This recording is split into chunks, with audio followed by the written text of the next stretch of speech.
Students, जो हमारे पास scene होता है ना, उसको हम तीन तरीक़ों से लिखते हैं। पहले नंबर पर हम लिखते हैं दंदानों वाला, यानी कि उसमें तीन दंदाने होते हैं। दूसरे नंबर पर सिर्फ एक ही दंदाने वाला वो लिखते हैं। और तीसरे नंबर पर एक लंबी सीन, लंबी कत वाला हम सीन लिखते हैं। टोटल हम तीन तरीक़ों से लिखते हैं। जो नंबर सेकंड पर है ये हम बहुत ही कम इस्तेमाल करते हैं। नंबर जो पहले पर और तीसरे पर है इसको हम उर्दू राइटिंग में ज़्यादा इस्तेमाल करते हैं।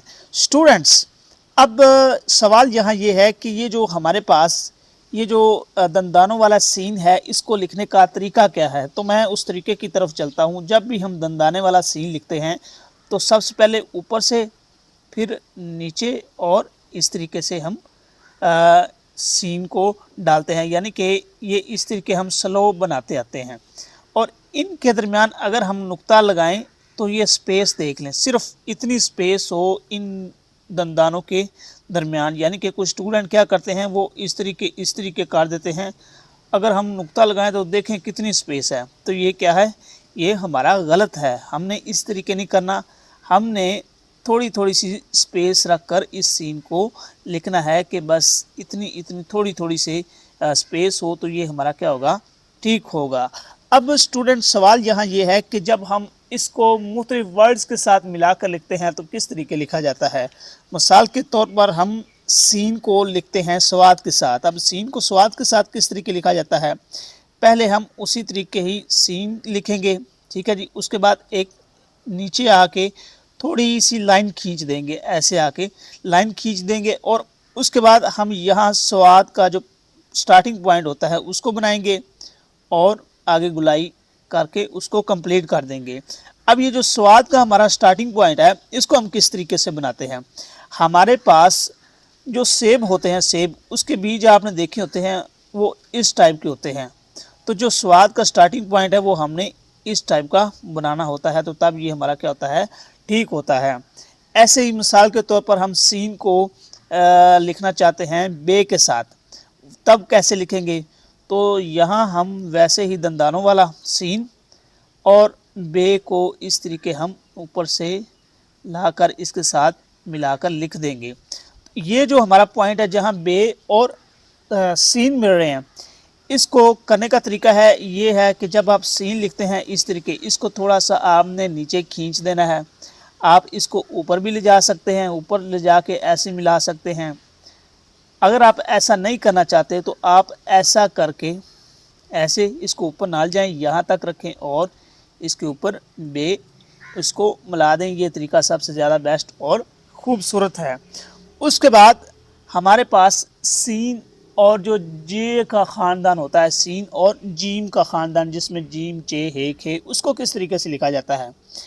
उसको लिखने के लिए हम ऊपर से स्टार्ट करते हैं, सीन को आगे यहाँ तक आ गए। ये जो हमारी डंडा होता है, लाइन होता है, इसको हमने थोड़ा सा कर्व देना है। यानी कि आपने इस तरीके नहीं करना बिल्कुल सीधा, इसको थोड़ा सा आपने कर्व देना है ऐसे। आगे हमने जीम लिखने का तरीका समझा ही हुआ है, उसको इस तरीके से गुलाई करते लाना है और हमने जीम को लिख देना है। तो स्टूडेंट्स, आगे एक और मैं लिख देता हूँ ऐसे, ठीक है जी। और इस तरीके, यानी कि ये थोड़ी सी आपने बैंड देना है, इसको गुलाई देनी है, तब जाकर ये ठीक होगा। ये आपने बिल्कुल सीधा नहीं रखना। अगर आप सीधा रखेंगे तो ये आपका क्या हो जाएगा, ये आपका गलत हो जाएगा। इसके बाद सवाल यहाँ ये है कि सीन और जो हमारा दूसरा सीन, ये लंबा कत वाला होता है, इसको किस तरीके से लिखा जाता है। तो स्टूडेंट, इसको लिखने का तरीका ये है, या तो जो आपकी पहली सीन है या शीन है उसको आप लंबा कत वाला बनाएं, और दूसरी जो है वो दंदानों वाली आप बना दें। एक तरीका ये है, और दूसरा ये है कि पहली आप दंदानों वाली और आगे आप इसको खींच के लंबा कर सकते हैं, और आप सीन शीन या सीन सीन जैसे भी आपको ठीक लगे आप वो लिख सकते हैं। इसके बाद हमारे पास आ जाता है सीन या शीन हो, उसको हमारे पास दूसरे हे जो होता है, ये वाला हे, इसके साथ किस तरीके लिख सकते हैं। मिसाल के तौर पर हमारे पास लफ्ज़ आता है सभी।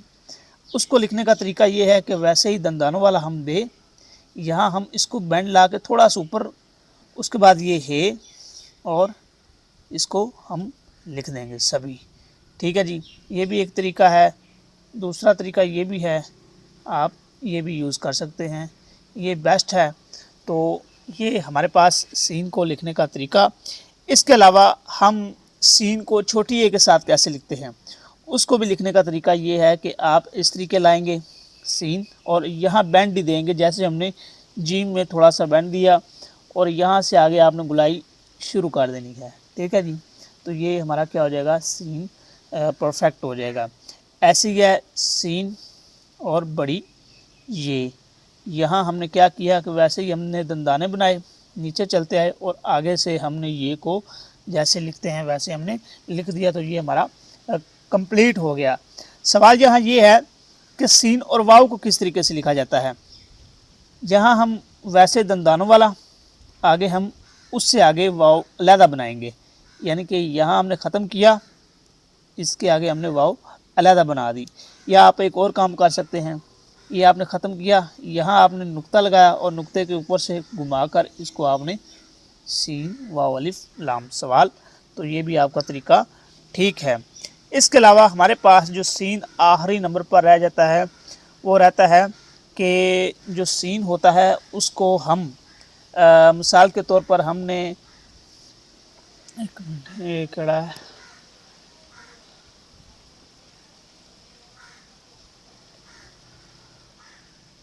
बात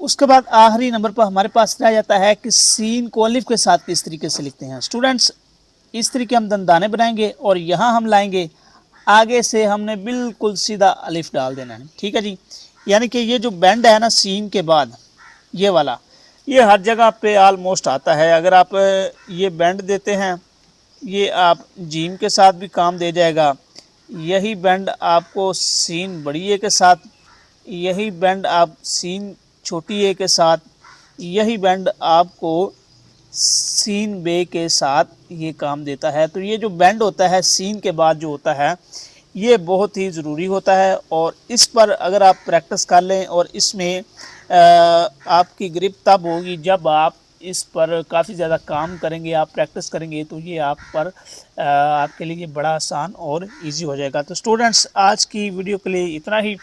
अगर इसमें किसी को किसी पॉइंट की समझ ना लगी हो या वो किसी पॉइंट पर मज़ीद रहनुमाई लेना चाहता हो, तो वो इस पर कमेंट करके इस पर मज़ीद रहनुमाई ले सकता है। शुक्रिया।